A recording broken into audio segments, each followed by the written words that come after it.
Nah ini untuk selanjutnya sesi tanya jawab nih.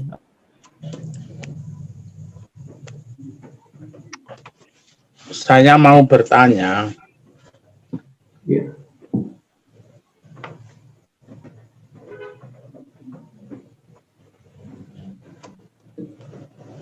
Halo. Ya, halo. Halo. Ya, bisa langsung gitu mungkin. Langsung Pak. Ya, suaranya sudah jelas kok. Sudah ya. Kepada Dokter Jimmy ya, terima kasih info yang sudah disampaikan tadi. Tapi ini aku ada pertanyaan untuk penderita kencing manis, itu luka di telapak kaki dengan luka di atas mata kaki. Kenapa yang di telapak kaki itu sangat sulit untuk menjadi pulih gitu ya? Berbeda dengan luka yang ada di telapak kaki. Itu pertanyaan saya yang pertama. Pertanyaan yang kedua itu untuk penderita kencing manis, apakah mutlak insulin itu harus diperlukan ketika gula darahnya itu sudah normal gitu? Apakah walaupun gula darah udah normal masih tetap juga harus pakai insulin? Itu seperti apa penjelasannya? Itu aja Dok, terima kasih. Silakan Dok, langsung jawab bisa. Oh iya, oke ya, terima kasih untuk pertanyaannya. Jadi untuk luka ya di telapak kaki, yang bagian bawah kaki dengan punggung kaki ya. Pemulihan luka tersebut memang dipengaruhi dari sirkulasi dari mikrovaskuler pada pembuluh darah kakinya. Nah, kalau sirkulasinya lancar, biasanya itu pemulihan lukanya cepat baik. Tapi kalau sirkulasinya tidak lancar, biasanya agak lama keringnya. Memang di bagian dorsal atau bagian punggung kaki itu biasanya sirkulasinya karena di bagian atas itu masih lebih kurang dibandingkan yang bagian bawah, makanya yang di bagian bawah itu lebih cepat kering dibandingkan bagian atas. Tapi kalau normalnya itu memang seharusnya sih kalau pembuluh darah mikrovaskularnya baik itu cepat kering, cepat sembuh. Nah, tapi kalau pada penderita diabetes atau kencing manis yang kadar gulanya mungkin belum terkontrol dengan baik, bisa juga karena kadar gula darahnya tinggi menyebabkan darahnya agak kental dan terjadi gangguan pada pembukuan dan masa perdarahan dan pembukuan darah, sehingga untuk pemulihan lukanya itu karena kadar gula darahnya tinggi dan darahnya kental, sehingga jadi lukanya tuh agak lama ya, jadi agak lama sembuhnya. Nah, kalau seperti itu sangat dianjurkan sih diperiksa pembuluh darah kakinya. Pembuluh darah kakinya bisa di USG atau diperiksa dengan ankle brachial index untuk melihat indeks pada pembuluh darah kakinya. Kalau pembuluh darah kakinya kurang lancar ya diperbaiki. Untuk memperbaiki mikrovaskuler atau pembuluh darahnya itu bisa dengan beberapa macam pengobatan. Ya, kalau yang standar pengobatan yang biasanya ya dengan obat untuk melancarkan sirkulasi darahnya. Kemudian underlying disease atau penyakit yang mendasari gula darah yang tinggi, nah itu harus dinormalkan. Mungkin kalau misalnya HbA1c atau kadar gula darahnya di dalam 3 bulan sangat tinggi, seperti di atas 9, ya mungkin harus pakai insulin. Tapi kalau misalkan kadar gula darahnya sudah kurang dari HbA1c-nya kurang dari 8, mungkin bisa dipertimbangkan dengan obat diabetes oral. Tapi pada prinsipnya sih kadar gula harus normal. Kemudian selain dengan obat-obatan itu bisa dengan pengobatan yang lain, mungkin melancarkan pembuluh darah kaki. Ada alat misalnya seperti EECT ya, Enhanced External Counter Position, jadi melancarkan pembuluh darah kaki itu supaya lebih lancar aliran darahnya, maupun bisa sampai ke jantung juga lebih lancar. Dengan melancarkan pembuluh darahnya itu nanti biasanya lebih cepat kering lukanya. Atau yang pengobatan tradisional seperti akupressur, akupunktur, untuk sirkulasi lokal juga bisa, tapi itu harus dilihat keadaannya. Kalau mungkin yang masih ringan atau sedang, nggak terlalu berat ya. Kemudian ya penggunaan ya seperti yang di Zeox juga bisa juga, tapi kita lihat juga dengan ion negatif atau yang gangguan sirkulasinya itu nanti dipertimbangkan, dilihat kalau memang indikasi kemudian bisa dilakukan ya mungkin bisa dipertimbangkan. Tapi kalau sudah agak misalkan gejalanya sedang atau mengarah ke berat ya harus diperiksa lebih lanjut gitu ya. Kemudian untuk kadar gula darah yang tinggi ya, tadi penggunaan insulin memang indikasi ya, indikasinya tuh kalau dilihat labnya HbA1c-nya untuk kadar gula dalam 3 bulan terakhir tuh lebih dari 9, itu udah sebaiknya harus pakai insulin. Nah, tapi kalau misalkan kadar gula darahnya sudah lebih terkontrol, misalkan sudah turun di bawah 8 HbA1c-nya dengan dosis insulin yang minimal, mungkin bisa dipertimbangkan penggunaan obat diabetes oral, tapi harus dilihat lebih lanjut. Karena nggak boleh mendadak juga dia insulin yang dosis tinggi diturunkan langsung ganti obat oral, ya nggak bisa. Harus diturunkan dosis insulinnya pelan-pelan. Nah, itu cara mengontrol insulinnya memang kita lihat memang sih dari gula darah per harinya bagaimana, kurvanya bagaimana. Nah, kalau tipsnya sih memang untuk memperbaiki kadar gula darah, yang pertama dietnya dikontrol, dietnya rendah gula, rendah kalori, kemudian karbohidrat dikurangi, terus perbanyak makan serat ya, sayur-sayuran gitu ya, toksik pada kadar gulanya. Kemudian kalau pasiennya bisa exercise atau olahraga untuk membakar kalorinya, menormalkan kadar gulanya dari exercise. Kemudian selain itu tidurnya juga dilihat, kalau tidurnya yang kurang ya harus tidurnya cukup, karena kalau tidurnya kurang biasanya kadar metabolisme gulanya juga nanti akan terganggu. Kemudian sirkulasinya dari oksigenasinya, kalau oksigenasinya kurang biasanya kadar gula darahnya akan meningkat dan tekanan darah juga meningkat, jadi diperbaiki sirkulasinya juga. Jadi kesimpulannya memang kalau untuk mengganti insulin ke obat diabetes oral tidak boleh mendadak, jadi harus bertahap. Biasanya dosisnya diturunkan dulu, kemudian gula darahnya terkontrol, dan nanti mungkin dipertimbangkan untuk penggunaan obat oral. Mungkin seperti itu ya. Terima kasih. Oke, makasih dok jawabannya. Gimana Pak Arsono? Oke, terima kasih jawabannya. Saya pikir ya sudah lengkap sekali. Terima kasih atas ilmunya, dokter. Sama-sama. Oke dokter, ini Pak Arsono ini penderita penyakit gula berat, dok. Alhamdulillah dengan menggunakan kartu Ziok ini 8 keping itu sekarang sudah sembuh ya, dan makanya beliau ini sangat gencar sekali memasarkan Ziok. Saya pribadi kebas ini, saya sebelum menggunakan Ziok ini di telapak kaki sering merasa kebas dok, tebel ya. Nah sekarang saya sudah hampir setahun menggunakan Ziok ini, ya hilang itu yang kebas-kebasnya. Nah saya juga dari segi medis tidak tahu nih bagaimana itu kan, tapi ya yang saya rasakan itu sekarang udah hilang dok, kesemutan yang saya derita di telapak kaki. Gimana menurut dokter ini?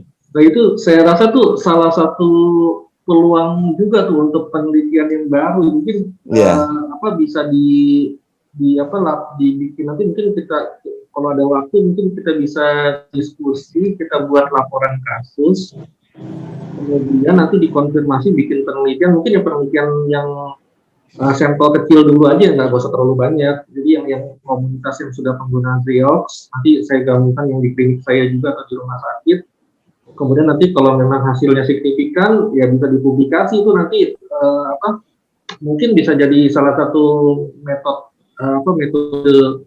terapi terbaru atau terapi yang lain ya untuk menormalkan sistem sensorik saraf yang gejala kebas kesemutan tadi, ataupun untuk menormalkan kadar gula darah. Karena biasanya sih satu paket ya, kalau kita perbaiki sirkulasinya, ion negatifnya diperbaiki mungkin dengan Zeox ya. Kalau sirkulasinya lebih bagus, biasanya kan kadar gula darahnya lebih terkontrol. Kemudian kadar gula darah terkontrol dengan baik, komplikasinya bisa dikurangi. Jadi gejala kebas kesemutan dan gejala sensorik itu otomatis akan membaik. Saya rasa mungkin bisa kita ikutan lebih lanjut itu nanti untuk dibikin. Mungkin ya kalau kan Pak Warsito, Pak Harsono udah pengalaman untuk penggunaannya. Nah, nanti itu bisa kita buat laporan kasus, nanti kita tulis, kemudian nanti dilanjutkan penelitian setelah studi kasus, setelah laporan kasus, nanti mungkin penelitian yang sampel kecil dengan metode yang maksudnya dengan waktu yang simple gitu, sederhana, jadi tidak terlalu lama dulu. Kemudian nanti kita lihat kalau memang hasilnya signifikan atau bermakna, nanti dilanjutkan dengan penelitian yang skala lebih besar dan waktu yang lebih panjang itu biar lebih penelitiannya lebih valid gitu ya. Biasanya tuh kalau di kedokteran seperti itu, tapi tadi karena ada laporan dari Pak Warsito dan Pak Arsono ada perbaikan, mungkin bisa kita buat laporan kasus juga ya, semacam mungkin kalau di kedokteran laporan kasus itu lebih bagus dari testimoni gitu ya, karena dikumpulkan dari beberapa pasien yang sudah menggunakan Xeox. Mungkin seperti itu, nanti mungkin bisa dilanjutkan nanti kita buat laporan kasus lebih lanjut gitu ya. Mungkin seperti itu. Terima kasih.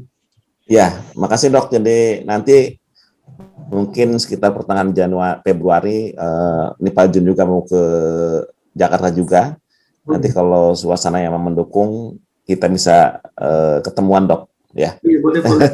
Nah, nanti saya ikutkan sama senior saya juga nanti. Kita sambil diskusi.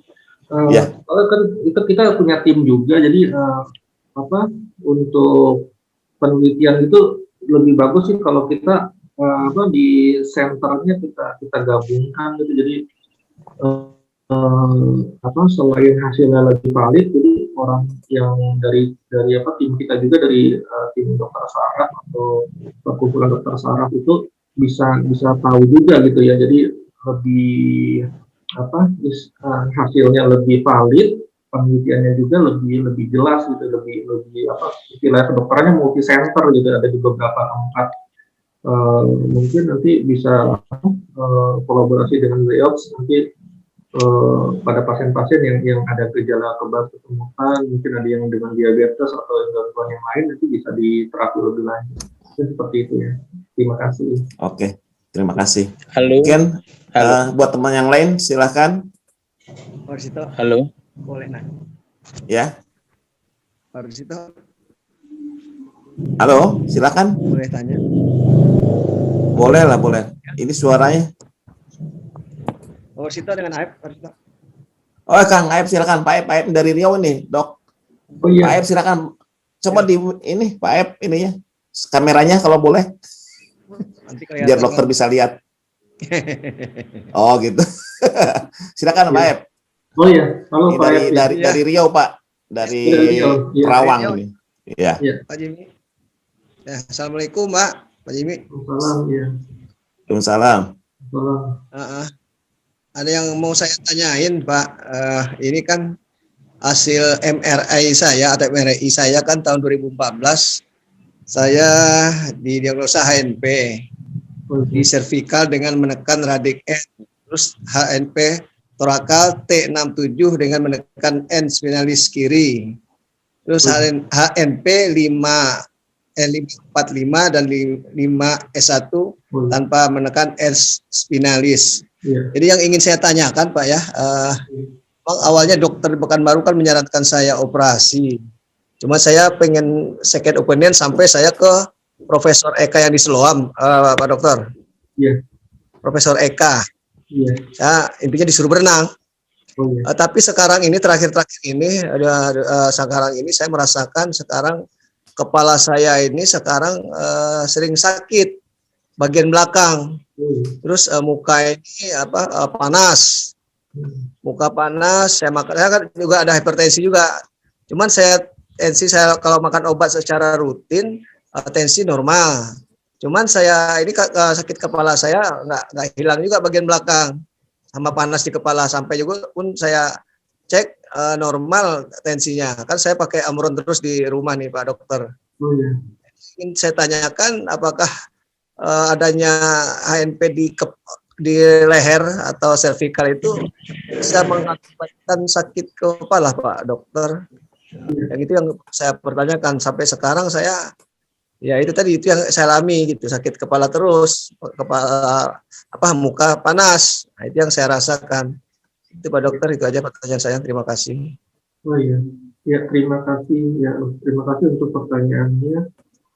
Memang ya ada HNP di servikal atau saraf terjepit, istilah awalnya.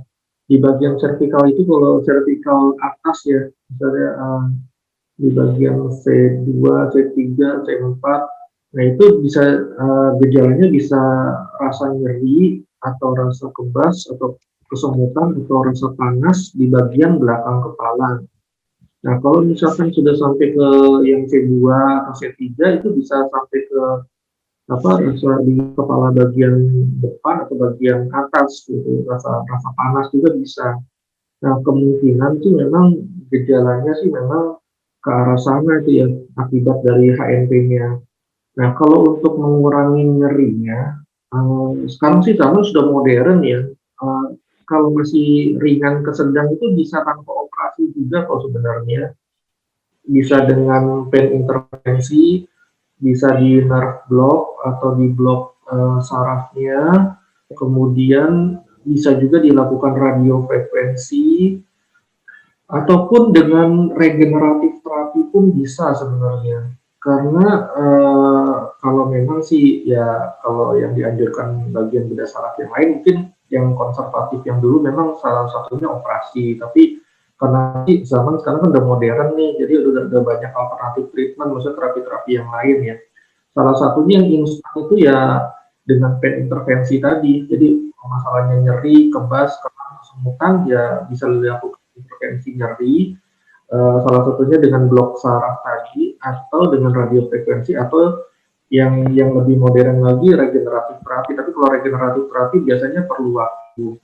Kemudian salah satu juga yang bisa dilakukan, yang simple mungkin bisa dilakukan fisioterapi, baik itu traksi leher atau dengan penggunaan diatermi atau ultrasound terapi. Nah, itu juga bisa memperbaiki gejalanya. Dengan kalau misalkan ada nyeri juga bisa dilakukan TENS atau transelectrical stimulation juga bisa. Untuk gejala simptomatiknya atau gejala nyeri-nyerinya itu juga bisa diberikan obat untuk mengurangi rasa nyeri, kebas, kram, kesemutannya. Tapi kalau misalkan mau instan ya bisa dilakukan intervensi tadi. Mungkin kalau dari Riau ya, dari Pekanbaru ya, mungkin ya, bisa dirujuk ke Jakarta atau ke center yang lebih tinggi ya, seperti di rumah sakit Eka ya, Eka Hospital atau Awal Bros di Riau, mungkin ada itu yang untuk pen intervensinya. Ya, saya di Eka Hospital, Dok. Biasanya di Eka Hospital. Ya, Eka Hospital sudah disarankan untuk pen intervensi belum ya? Enggak, Dok, malahan disuruh operasi saya, Dok, di dokter sana. Mungkin sejawat bedah sarafnya mungkin yang lebih prefer operasi mungkin ya. Tapi kalau misalkan mau dirujuk aja ke Jakarta, di Jakarta lebih banyak pilihan. Karena beberapa tim kita sih memang kalau misalkan pasiennya nggak mau operasi, nah itu ada alternatif pilihan yang lain ya. Salah satunya ya pen intervensi tadi, Pak. Itu bisa. Baik itu untuk mengurangi nyerinya atau regeneratif terapi pun bisa. Tapi memang kalau yang di cover BPJS itu untuk pen intervensinya saja sih. Tapi kalau regeneratif itu di luar BPJS biasanya sih. Iya, nggak ditanggung. Iya, tapi kalau yang pen intervensi ditanggung itu. Pen intervensi yang radiofrekuensi atau blok saraf itu di cover kok. Banyak pasien-pasien dari luar kota juga datang ke rumah sakit PON itu ada. Blok saraf saya udah pernah lakukan tuh, Dok, 2014, Dok. Oh, 2014 sudah pernah di blok saraf. Tapi di lumbar. Di pinggang tapi, Dok. Oh, di pinggang. Nah, ini yang di atasnya. Iya. Kalau yang di pinggang di blok Iya, saraf berhasil itulah. tuh, rasa sakitnya berkurang. Berkurang, tapi sekarang ya balik lagi dok, nggak nyaman saya di paha, Seharusnya di pinggul, di pinggang, udah nggak nyaman aja hidup. iya, seharusnya gini, kalau setelah di blok saraf itu di terapi lagi, di fisioterapi, kemudian distabilisasi. Kalau memang unstable itu dipakai korset ya untuk stabilisasi tulang belakangnya. Atau yang lain ya tadi berenang itu ya, berenang exercise untuk mendorong apa istilahnya merelaksasi otot dan saraf-saraf di bagian punggung dan bagian punggung bawah maupun punggung atas. Karena kalau berenang itu kan semuanya gerak tuh, leher, punggung atas, punggung bawah tuh akan neregang biasanya. Tapi ya lagi pandemi begini agak berenang agak repot ya, kalau misalnya agak repot ya fisioterapi biasa mungkin ya. Iya, bener dok. Kalau berenang sih tutup dok. Ya. Kalau mau coba yang lain bisa regeneratif terapi, itu bisa sih atau gini aja, minta dirujuk ke rumah sakit Tarakan.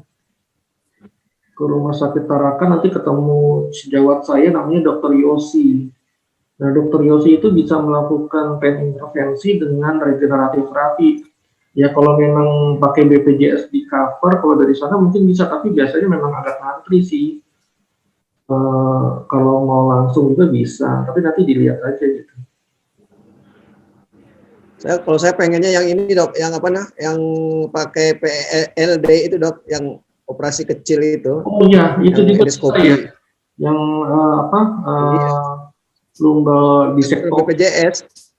Ya, ya yang teknologi yang bagus, canggih. Ya itu kalau PLED bisa juga di rumah sakit PON itu. Kalau dirujuk ke rumah sakit PON bisa. Sama BPJS dok. Bisa pakai BPJS juga bisa. Oh bisa dok ya. PON bisa, nanti minta aja dari rumah sakit daerah di Riau-nya, nanti minta rujuk ke rumah sakit PON. Biasanya bisa kok. Di sini baru bedah konvensional dok. Apa? Bedah konvensional. Kampak Bedah konvensional. Enggak. Kalau di PON itu dia tindakannya ada intraoperatif monitoringnya, jadi aman sih. Tapi biasanya sebelum dilakukan tindakan pun tadi yang saya presentasi tadi itu dilakukan pemeriksaan namanya EMG untuk menilai saraf dan ototnya. Gitu. Biasanya sih kalau memang indikasi dilakukan tindakan gitu.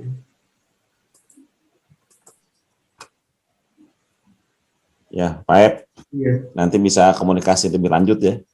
Iya. Dengan ini. Mungkin kalau penggunaan Zeox juga ya sambil ini bisa digunakan. Nanti kalau saran saya sih pakai Zeox, tapi nanti diitukan sama cervical collar itu di belakang lehernya. Jadi dipakai penyangga leher, terus disisipin kartu Zeox Zeox itunya ditempelkan di belakang itu supaya sirkulasi lebih baik gitu nanti. Kalau mau ya, itu bisa. Kemarin sudah pakai dua keping ya, tapi kemarin saya kirim lagi 4 ya, 2 box. Nanti Pak Ep juga baru makin mungkin 1-2 hari ini. Ya mudah-mudahan Pak Ep nanti coba di ini saja, mungkin penempatan saja yang mungkin perlu diatur, nanti Pak Jun bisa memberikan penjelasan secara ini. Karena kemarin Pak Ep ini udah pakai 2, tetapi kayaknya kurang ini kan, untuk kurang nendang lah. Makanya kemarin dikirim 2 box lagi, jadi 6 keping semuanya. Ya mungkin mudah-mudahan nanti dalam jangka waktu berapa minggu, mudah-mudahan ada pengaruhnya dok ya. Ya seharusnya bisa sih, karena kan menormalkan sirkulasi di situ biasanya nanti bisnisnya itu yang kendor-kendor yang misalnya bulging atau protrusio itu tuh yang neken saraf itu dia lebih elastis nanti bulgingnya, sehingga jadi nggak kejepit lagi sarafnya gitu. Asal naruhnya bener itu lokasinya. Di daerah mana itu dok sebaiknya dok, kalau sedekat mungkin dengan sumber sakit, di daerah kepala atau di punggung atau di mana itu dok sebaiknya kalau ini? Kalau karena gangguannya di daerah servikal, ditaruhnya di bagian servikal gitu ya. Bagian servikal mungkin karena kan dia nggak ada tempelannya tuh. nanti bisa kalau misalkan ada penyangga leher tuh yang buat penyangga orang HMT vertikal itu dipakai collar neck, tapi nanti di dalamnya ditempelin Zeox-nya gitu. Bisa coba Pak Aep ya, Bisa dicoba sih nanti. daripada operasi. Iya, tapi nanti dilihat dulu tadi dari laporan Pak Warsito juga kan gejalanya ada perbaikan kalau yang di bagian itu ya. Ya. Bisa dicoba juga dulu sambil nunggu rujukan gitu ya. Pak Aep di unmute, Pak Aep nggak ada suaranya Pak Aep. Iya itu belum di mute ya, tapi belum di unmute. Belum di unmute, nah itu. Gimana Pak Aep? Ya, saya terakhir 2019 sudah di MRI kepala dok, tapi nggak ada apa-apa. Alhamdulillah kan kepala nggak ada apa-apa. Nah itu kita di dok, cuman ya tapi sampai sekarang kepala itu sering sakit. Alhamdulillah MRI nggak apa-apa dok. Oh iya, MRI kepalanya kan normal ya? Normal dok, normal. Iya, ya nggak apa-apa. Berarti masih baik itu sirkulasi itu kepalanya. Mungkin yang di daerah servikal itu, yang di belakang lehernya itu,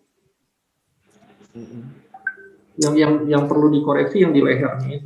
Ya, ya mungkin Sekarang pakai masker aja dok. Kenapa? Ya.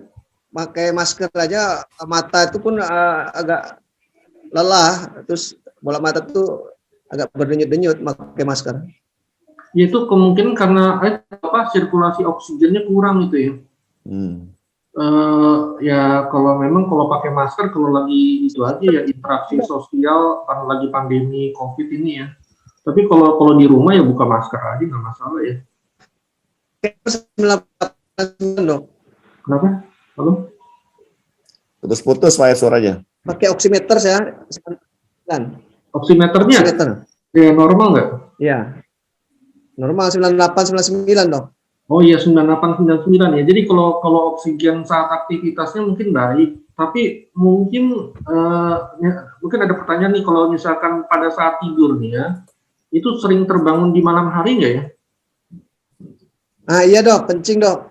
Nah itu kemungkinan sebelum terbangun di malam hari, sebelum terbangun buang air kecil, itu biasanya oksigennya kurang itu. Sebaiknya sih diperiksa lanjut ya kalau ada gangguan seperti itu, karena biasanya kalau oksigennya kurang saat tidur, nah itu nanti pada saat bangunnya tuh biasanya gampang sakit kepala, gampang sakit leher itu nanti, dan akan memperberat lain. Ya. Bangun tidur memang sakit kepala. Iya. Bangun tidur memang sakit kepala. Iya. Itu gejalanya itu bisa diperiksa lanjut sih nanti itu ya. Kalau itu harus sebaiknya sih dikoreksi biar lebih baik. Mungkin ada bagusnya Dokter Jimmy kasih nomor handphone. Iya, nanti Dokter Jimmy ada disaikan. Ya bisa nanti disampaikan aja Pak Warsito. Bisa mungkin dicatat aja ya, 0812 285 700 0812 0812 285 ya 700 99.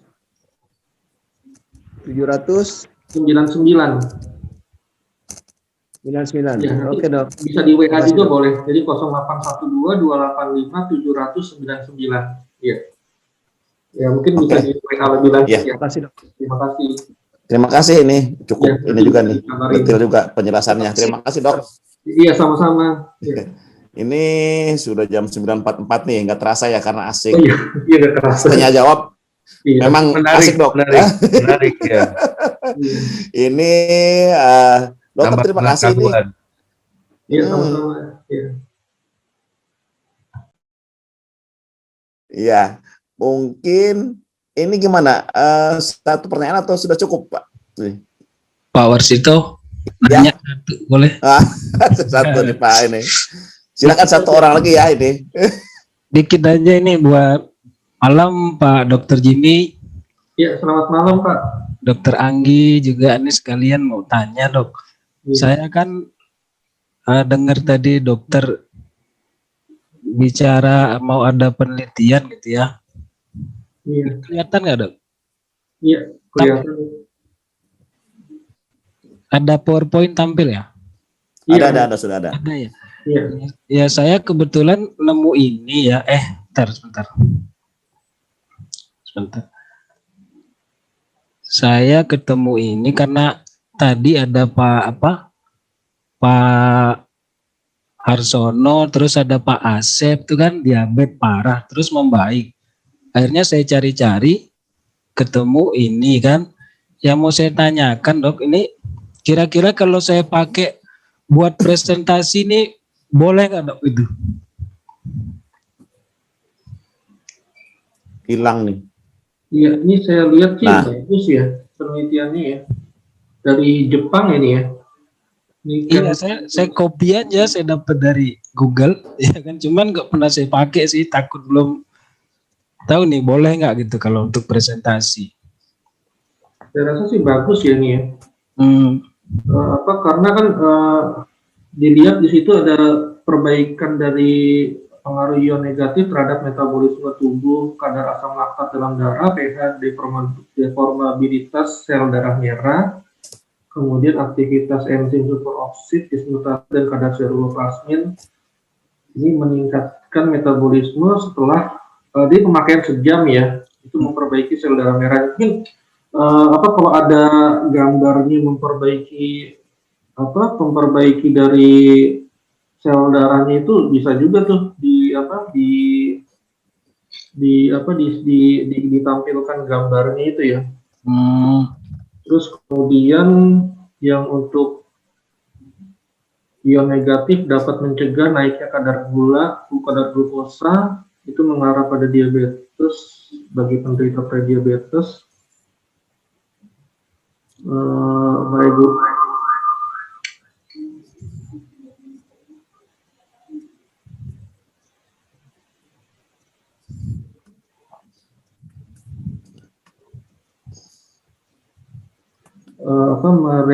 Memperbaiki meregulasi metabolisme dalam tubuh.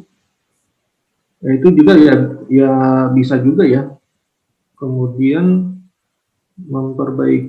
mengaktifkan, memperkuat sel beta di pankreas, mensekresi insulin, menghindarkan kerusakan pankreas, meningkatkan sel darah putih untuk membunuh bakteri, peradangan, dan menghambat pertumbuhan bakteri. Saya rasa sih bisa juga ya. Cuma memang kalau ini kan istilahnya mekanisme yang di dari penelitiannya. Nah, kalau misalkan di jurnal tadi, di posting tadi itu ada gambarnya atau objektif measurement atau pengukuran secara objektif. Saya rasa itu lebih mendukung gitu ya. Yeah. Untuk memperkuat yang tadi, yang bukti itunya dari penelitian tadi, yang dari Jepang tadi, dari Niken Institute apa tadi ya? Niken Institute ya. Ya itu juga bisa sih dilihat dari penelitiannya tadi, misalkan dari Niken Research Institute ya. Nah itu dilihat lebih lanjut, bisa ditampilkan tadi di PowerPoint-nya tadi yang objektif measurement-nya tadi dari pemakaian ion negatif tadi. Saya rasa sangat memperkuat itu untuk presentasinya, untuk memperkuat sharing dari penelitian tadi, seperti itu. Ya, terima kasih. Ya. Ya mungkin bisa digunakan ya. Ya, makasih dok. Ya, sama-sama. Kasih Pak Warsito. Pak Warsito, makasih. Silakan dilanjut. Ya, oke. Terima kasih Pak John. Ini sudah maunya sih dibuka lagi pertanyaan, tetapi waktunya nih, Pak Putu udah ngacung-ngacung, ini gimana ini? Ini dok, aduh. Udah satu lagi ya. Nanti teman-teman nanti di lain kesempatan bisa bertanya lagi. Silakan Pak Putu. Oh ya, silakan. Terima kasih. Selamat malam Pak Dr. Jimmy. Perkenalkan, kami Putu dari Lampung Pak Dokter. Terkait informasi penyakit kebas. Secara umum kami untuk DM normal, sehat, asam urat, kolesterol. Kalau tadi kami lihat informasi atau yang mendasari penyakit kebas ini banyak dari DM. Nah, kami sendiri usia sudah hampir 60 tahun ini, Dok. Terkadang kaki tengah malam itu kebas atau kesemutan antara jam 3 jam 4 subuh itu. Jadi kami kebingungan. Kira-kira obat atau penanganan yang darurat untuk bisa mengantisipasi atau mengobati sementara itu kira-kira apa? Itu yang pertama. Kemudian apakah penyakit ini tergolong berbahaya atau artinya bisa mematikan atau gimana, Dok? Dan solusinya apa kira-kira yang penanganan yang tercepat? Terima kasih, Dok. Silakan Dokter Jimmy langsung aja dijawab, Dok. Ya, terima kasih untuk pertanyaannya. Jadi yang kebas kesemutan pada pagi hari tadi itu mungkin ya seperti yang kan akibat dari gangguan pada saat tidurnya itu biasanya sirkulasinya nggak lancar. Nah itu Di kaki yang, saya, Dok, di kaki. yang pertama yang bisa dilakukan itu tidurnya yang pertama diperbaiki posisionalnya, jadi nggak boleh terlentang. Mungkin bisa posisi miring tidurnya, atau kemudian selain posisional tadi, kalau memang ada kesulitan untuk memulai tidur, nanti dikasih obat untuk memperbaiki kualitas tidurnya. Bisa digunakan sementara sih melatonin, atau kalau di resepkan dokter bisa gunakan pregabalin atau gabapentin. Nah, kalau penggunaan Xerox itu juga bisa, nanti mungkin ditaruh di bagian leher ya saat tidur, tapi karena posisinya kan harus miring ya, karena kalau posisi melentang biasanya jalan nafasnya tidak tertutup gitu. Tapi memang sih kalau kita yang punya alat untuk memperbaiki jalan nafas pada saat itu tuh lebih mudah, jadi menggunakan alat supaya tidurnya itu jalan nafasnya nggak tertutup, nanti sirkulasinya lebih baik, dan nanti oksigennya lebih baik ke dalam tubuh. Nah biasanya pada saat bangunnya tuh nggak ada perang kesemutan itu. Nah nanti akan lebih bagus kalau ada alat itu. Tapi kalau misalnya nggak ada, yang bisa dilakukan sih sementara posisionalnya tidur sama sekali tidak boleh terlentang, jadi harus miring. Kemudian kalau ada gangguan memulai tidur atau kualitas tidurnya terganggu, bisa diberikan melatonin dosis 3 mili atau kalau enggak gabapentin 100 mili atau pregabalin 50 mili, itu bisa digunakan. Kemudian kalau untuk suplementasi untuk perbaikan saraf, bisa diberikan vitamin B1, B6, B12, mungkin yang dosis 5.000 ya, seperti Neurobion 5.000 itu juga bisa sehari-hari, tapi digunakan mungkin siang atau sore harinya menjelang tidur malam. Mungkin seperti itu ya kalau untuk memperbaiki gejalanya sementara. Tapi kalau misalkan seperti itu terus ya jelas memang nanti akan memberat. Ya, jadi sebaiknya diperiksa lebih lanjut. Tapi sementara yang bisa dilakukan seperti itu, jadi perbaiki posisional tidur, kemudian diberikan obat untuk memperbaiki kualitas tidur, kemudian kalau ada waktu jadi diperiksa lebih lanjut gitu ya. Mungkin seperti itu. Ya, terima kasih. Satu lagi tadi berbahaya karena katanya.